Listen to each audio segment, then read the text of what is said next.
बिस्मिल्लाहिर्रहमानिर्रहीम। अस्सलाम वालेकुम व्यूवर्स, कैसे हो आप सब लोग। अल्लाह ताला आपको सेहत वाली खुशियों वाली लंबी ज़िंदगी दे और कामयाबियाँ हमेशा आपकी मुंतज़िर हों। तो ज़बरदस्त और यूनिक से व्यूवर्स के साथ आज नमक पारे की रेसिपी शेयर कर रही हूँ, जो कि बहुत ज़बरदस्त बनते हैं। इसको हम घर पे बनाएंगे और बिल्कुल बाज़ार जैसे बनेंगे, बल्कि साफ़ सुथरे भी बनेंगे। हम जब घर पे बनाते हैं तो 100 चीज़ों का ख्याल करते हैं, तो इसी तरह से हम इसको बनाएंगे बड़े अच्छे तरीके से, सफाई के साथ और बहुत मज़े के। आप इसको अपने फैमिली मेम्बर्स को और अपने बच्चों को ज़रूर बना के दीजिएगा। तो वीडियो शुरू करने से पहले आपसे छोटी सी रिक्वेस्ट है कि लाइक भी हिट कर दें, सब्सक्राइब को भी प्रेस कर दें और बेल आइकन को भी प्रेस कर दें। इससे क्या होगा कि मेरी हर नई आने वाली वीडियो का नोटिफिकेशन सबसे पहले आप तक पहुंचेगा, वो भी बिल्कुल फ्री में, इसके कोई चार्जेस नहीं हैं। तो चलते हैं रेसिपी की तरफ। बिस्मिल्लाहिर्रहमानिर्रहीम। यहाँ पे मैंने एक बाउल लिया और उसमें मैंने 1 कप मैदा ऐड कर दिया है। ये 300 ग्राम टोटल मैं मैदा ले रही हूँ। 150 ग्राम 1 कप में आता है और 2 कप मैंने ले लिए हैं। इसको छान ज़रूर लीजिएगा, छानने से ये हल्का हो जाता है। अगर कोई चीज़ हो इसमें तो वो भी निकल जाती है। तो इसमें हाफ़ टेबल स्पून जो है मैं पिंक सॉल्ट ऐड कर रही हूँ। अगर आपके पास आयोडीन नमक है तो आप इससे भी कम रखिएगा, क्योंकि वो ज़रा तेज़ होता है। इसके बाद मैं इसमें ऐड कर रही हूँ अजवाइन। अजवाइन जो है हाफ़ टी स्पून है, ये हाफ़ टी स्पून ली है मैंने और इसको मैं हथेलियों पे मसल के ऐड करूँगी। इससे ये क्या होगा कि ये हाफ़ हो जाएगी और बड़ी अच्छी खुशबू आएगी।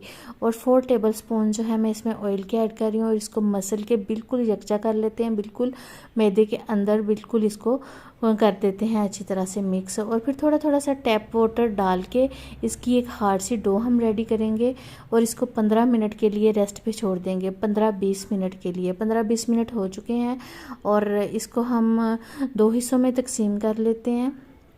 काउंटर टॉप पे ले जाते हैं इसको और ऐसे मैंने एक की बॉल बना के रख दिया और दूसरी मैंने पकड़ लिया। अब इसको हम बेलते हैं। थोड़ा सा हम मैदा ऊपर लगाएंगे, थोड़ा सा नीचे लगाएंगे और इसको बेलना शुरू कर देंगे। एक ज़बरदस्त सी टिप है कि इसको आपने पलटना नहीं है, इसको साथ जुड़े रहने देना है। अगर आप साथ नहीं जुड़े रहने दोगे तो इससे क्या होगा कि ये बार बार डिस्टर्ब करेगी। इस तरह से जो आप कटिंग कर रहे हो आपकी कटिंग नहीं होगी, ये बार बार इकट्ठा हो जाएगा। तो इसलिए आपने इसको ऐसे ही रहने देना। और देखिए कितनी ज़बरदस्त आराम से इसकी लाइंस जो है मैंने लगा ली हैं और इसके ऊपर मैदा लगा देना है। इसे ऊपर मैदा लगाने से यह होगा कि जब हम इसको उखाड़ेंगे तो ये आपस में जुड़ेंगे नहीं। तो ये इसके साथ मैं ये अंडा पलटने वाली मैंने ली है। आपके पास स्क्रैपर है या कोई भी करछी वगैरह है इस तरह की तो आप वो ले लें और उसके साथ आपने इस तरह से इसको उतार लेना है। तो बड़े आराम से ये उतर जाती है और चिपकती भी नहीं है, एक दूसरे के साथ जुड़ती नहीं है, बड़े ज़बरदस्त रहती है। और दूसरी साइड पे मैंने ऑयल भी जो है वो रख दिया है गर्म होने के लिए और मैंने इसकी फुल की हुई है, जो है आँच इसकी फुल है। तो इसको मैं ऐसे ही फ्राई कर रही हूँ। तो ये देखें कितनी ज़बरदस्त सी जो है फ्राई होने लग गई है।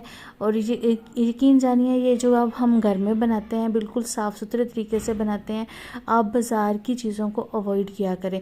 तो साथ ही साथ मैंने दूसरा जो पेड़ा था उसकी भी मैंने बना लिया है और उसको भी मैंने कर लिया है रेडी फ्राई करने के लिए। तो दूसरी तरफ जो है गोल्डन ब्राउन हो चुके हैं बड़े ज़बरदस्त से। अब हम इसको निकाल लेते हैं। इस तरह का कलर ज़रूर दीजिएगा, बड़ी प्यारी सी खुशबू आती है और बहुत मज़े के बनते हैं।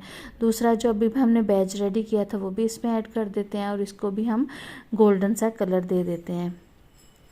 तो ये जो हम घर पे रेडी करते हैं इसका तो कोई नेमुल बदल ही नहीं है ना। बच्चे भी इसको खाते हैं शौक़ से और ज़ाहिर है हम सब भी बहुत शौक़ से खाते हैं। तो दूसरा बैच भी मैंने रेडी कर लिया है और मैं अब आपको दिखाती हूँ कि ये कितने मज़े के क्रिस्पी बने हैं।